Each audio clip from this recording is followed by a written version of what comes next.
Are you proud of yourself? Because I really hope you are.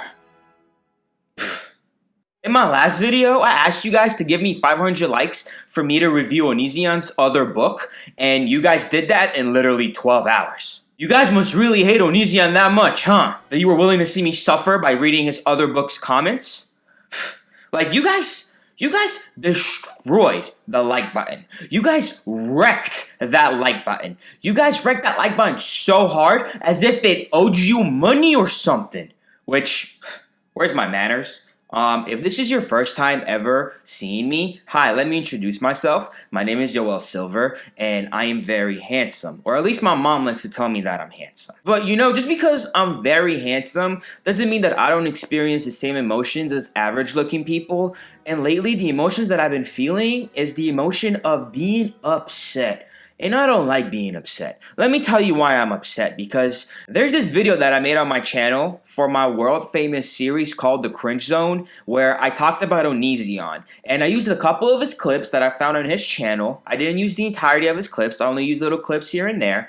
And that lands me under fair use. I use these clips because I tried to better explain my position. So I transformed the video into a completely different experience, and if this were to go to court, I would win because this lands me under fair use. This is the exact definition of fair use. Well, at least that's what the courts would find me. But right now, according to Onision's opinion, I didn't transform the content enough for it to be fair use, so he claims that he can go ahead and own the entire copyright to my 17-minute video because I used a 10-second clip where he talks about owning a Tesla that he has no business owning, but he claims that because I used that clip, he can go ahead and make all the money off of the monetization off of that video. So by now, that video probably made over like $10, and I don't know about you guys, but $10 is a burrito at Chipotle with chips and salsa, and I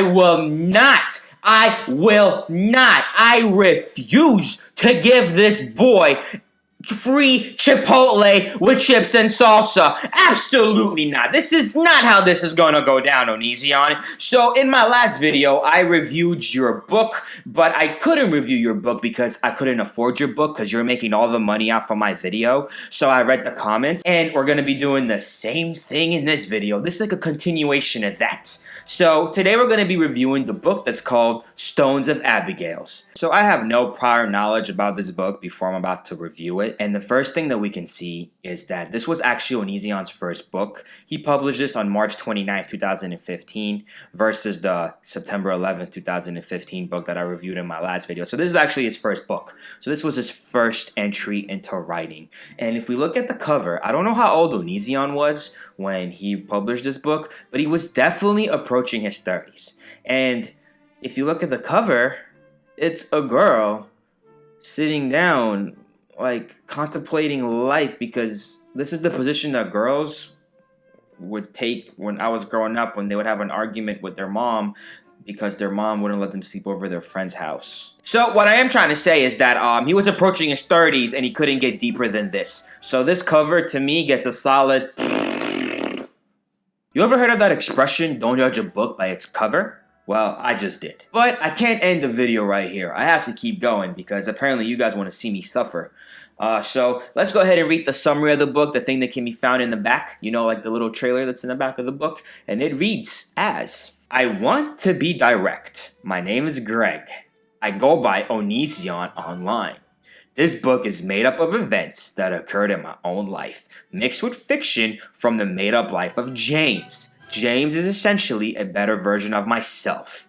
His home, his school, and his life all resemble my own at his age. The people James analyzes and is surrounded by are not so unlike. I have experienced much of the loss James has. However, his happier moments are more often than not also mine.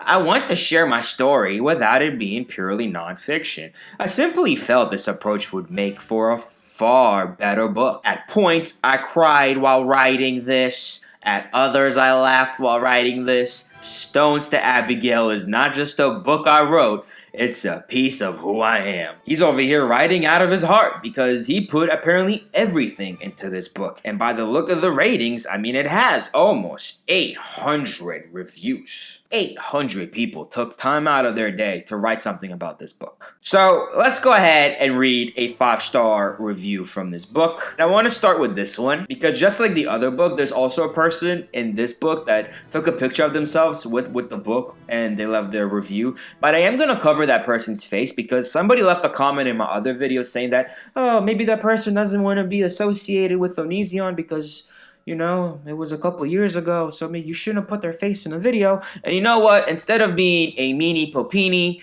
I'm gonna go ahead and take her advice and move on with my life. Take notes, Onision.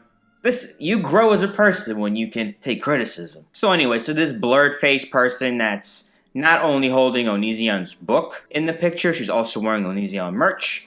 She left a review on his book, and the title of her review is Best Book Ever in my eyes, and it follows as: I recommend this book to anyone who wants romance, suspense, and drama. I am an Onision fan, so naturally it was enjoyable because you wrote it. There are some typos, but what book doesn't have typos? Like, all of them?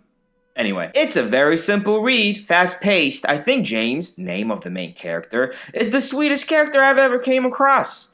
If the story in this book are really based on events that happened in his life, Craig, I commend him because there are so many drastic and sad things that happen in this book. I can see why he is the way he is today because of the events. I laughed and I cried a lot. This book impressed me beyond belief, and Craig isn't even a well-known author, but he should be. Although, if you don't want to read something that will make you laugh, cry, get angry, and cringe at the same time, don't read it. This book, beyond any other book, is my favorite. Where to go, Greg?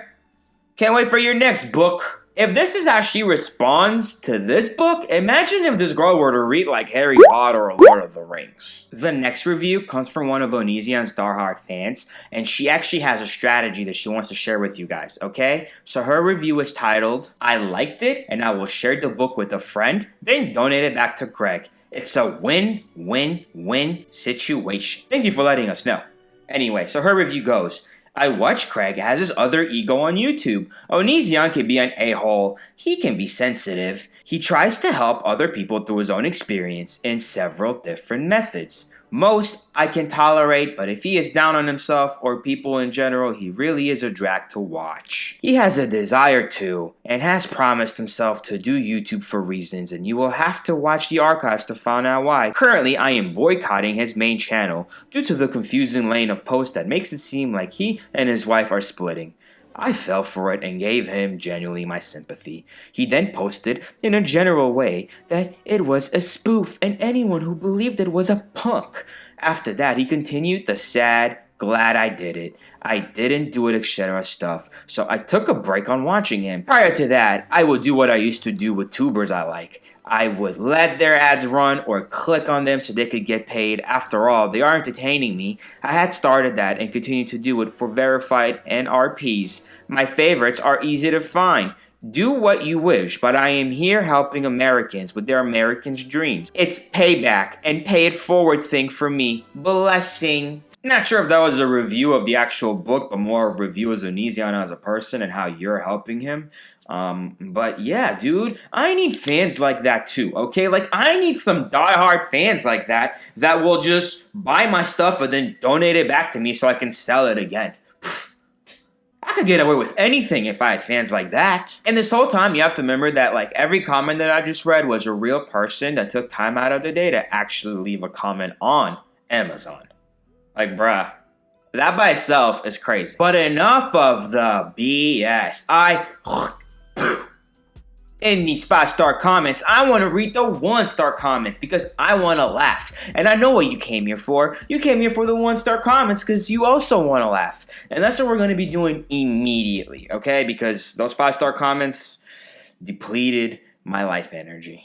So our first one-star review is titled Unrealistic Mess, and this person wrote, "This book is just bad events strung together in lazy writing. So much happens, yet the content of the book is a whole lot of nothingness. Not one character in this book was remotely interesting, and their only function was to compliment James. Abby has no personality of her own and is very clearly seen as a woman in need of saving. The way the author romanticizes and trivialized issues such as rape, self-harm, abuse, and school shootings. James is hands down the worst case of a Gary Sue I've ever seen in a book published by an adult. Hands down, the worst book I've read in a long time. Insulting."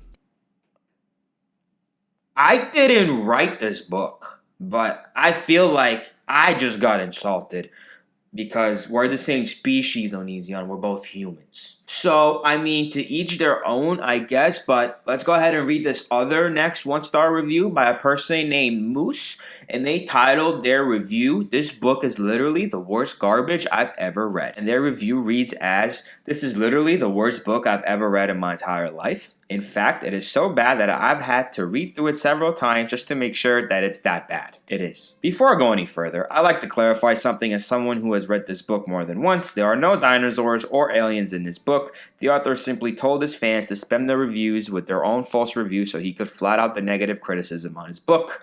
Only read this book if you want to read something so bad it's funny. Grammatical errors and syntax errors are common and happen in at least 3 or 4 times a chapter. This book was obviously written by somebody who didn't have a... There is no discernible plot. Instead, the book simply offers up different days in the author's life with no build-up and no sort of resolution when the book's over. This is mostly because there is nothing to resolve. There is no plot. The book seems to just be some of sort of wishful, self-absorbing fanfiction designed to make the author feel better about the things that happened in his past. None of the characters have description, and they all speak and act the same. They're all basically the same as the main character. Pessimistic, hateful, and nihilistic. The main character flip-flops and contradicts himself more than I can count. He isn't able to think past his own feelings and opinions and judges everyone in the story except for his mother and his girlfriend. Everyone else is labeled as a stupid jock, unexamined idiot. Everything and everyone in this book serves only to make the main character feel better about himself. For example,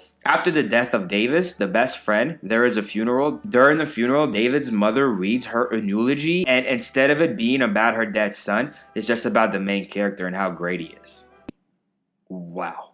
Imagine being that awesome, right? Like, your son dies, but his best friend was just so freaking cool that you make your eulogy about him. Yikes. The next one-star review was actually a doozy. It's actually one of my favorites when I was researching these comments.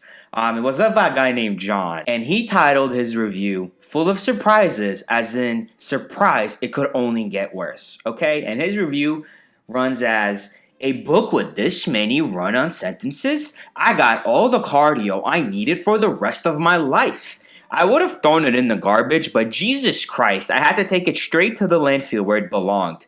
With how bland Abigail is, which she is supposed to be the central part of the story, the main character James is honestly just a read-through into how narcissistic and full of himself that Onision actually is. The rest of the characters are so unrelatable, I could put a television on my stomach and feel more related to the Teletubbies. I could read the Quran in its native language backwards, and it would still make more sense than this garbage, non-progressive, boring book. This book is an insult to authors everywhere, and how dare you even try to compare yourself to them. And your fan base should feel insulted because all you did was cash out on them. 1 out of 10 would not read again. I mean, I guess on the bright side, he doesn't have to pay for a gym membership this year because he had to read that book." This next one-star review is left by a person named Kaz Allback, and they said, "In order to keep my sanity, my eyes committed suicide to spare my brain any more unnecessary trauma.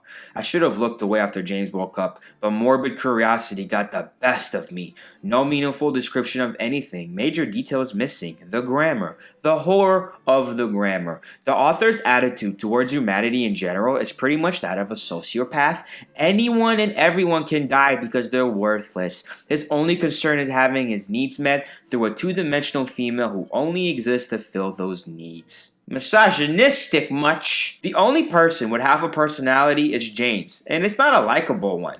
As much as James goes on about studying humans and their nature, his insight into the core of individual is incredibly shallow. It's the equivalent of poking pinholes in a circus tent and seeing a dung pile. Not even bothering how to question how the dung pile got there, and going on to make speeches about how the only thing at the circus is dung. This book is pretty much a fanfic about the author by the author. A book with no heroes and a disturbing and unhealthy relationship between two people you cannot relate to or even like. If you're going to read this book, buy a braille sticker for your keyboard before you do. It is difficult to place them when your brain no longer trusts you to responsibly use your sight. Ah! Wow, that review went straight for his throat. But you know what? That was all of the 1-star and 5-star reviews, which are honestly probably left by trolls. And I wouldn't be a real person. Like, I wouldn't be fair to Onision if I didn't at least read a 3-star review. Because if all I did was read the 5 stars and the 1 stars, then that would consider me being a bully. And I'm not about bullying people unless it is to get your money back that they owe you. Then it's okay to make fun of them, but only if they owe you money. Don't ever make fun of anybody unless they owe you some sort of compensation. So I'm gonna go ahead and read a 3-star review just because I'm trying to be the better person in this situation. So after spending so much time scrolling and scrolling and scrolling through his Amazon reviews, this is the most god-honest review that I could find. And it was led by a person named P. Crow, and it reads, "Good enough. It wasn't great, but it was good enough that I'm glad I read it. There were a lot of editing errors such as missing words, but that doesn't really have anything to do with how good the book is." I would argue that because if there was words that were missing, that means that you might have interpreted the whole thing wrong. Words really do matter when it comes to writing a book.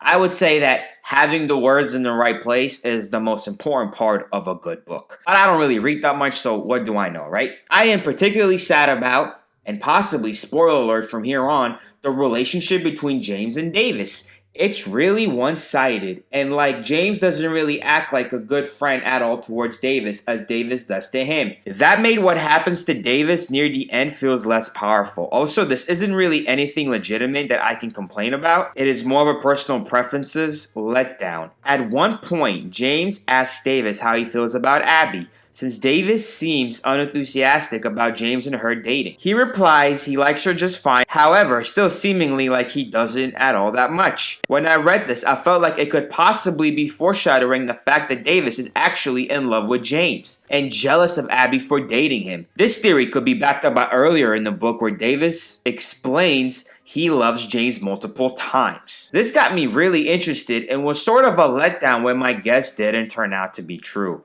I just feel like that could have been a really interesting thing to put in as a part of the plot. Although I realize I can't complain that this didn't happen, I still wish it did. Haha. Onision, when you got your own fans completing the book for you before they even finish reading the book, and somehow turning you into somebody that loves men, that says a lot about you as a writer, because that means that you couldn't even come up with a bad ending, let alone an ending at all. And from all the reviews that we read, am I understanding this correctly? Is this book about a person getting stoned to death? And this book came out in 2015, which at the time you were still making little kitty videos. So who were you trying to sell this book to? To children? You were going to sell a book to children about somebody getting stoned to death? What is wrong with you? Serious question. So, no, I don't want to read your book to confirm if somebody does get stoned to death. I'm going to assume that does happen because from reading all the reviews, you try to make this book as edgy as possible, and I don't think there's a more edgier way of making sure the main character of the book dies than them getting stoned to death. I don't think somebody would just make that up. I think that has to be in the book, because how else would you have shocked people with your Onision flair, you know? And I have a personal message to all the new subscribers to this channel.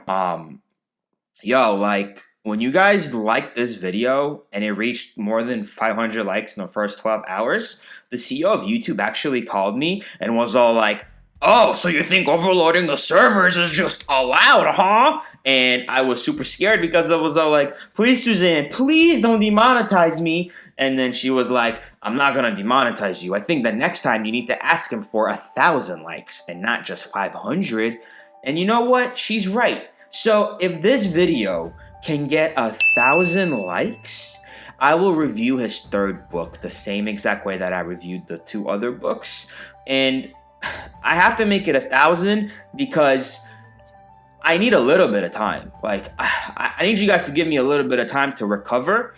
Making these videos, reading his reviews, and just talking about Onision in general is depleting my life energy. Like, I am losing the will to want to wake up the next day because I don't like talking about this man. But as long as he's going to hold the copyright claim to my classic video in the cringe zone, I will not rest with these videos, and I will not give up until you let go of the copyright claim of my video. There's nothing you can do about it.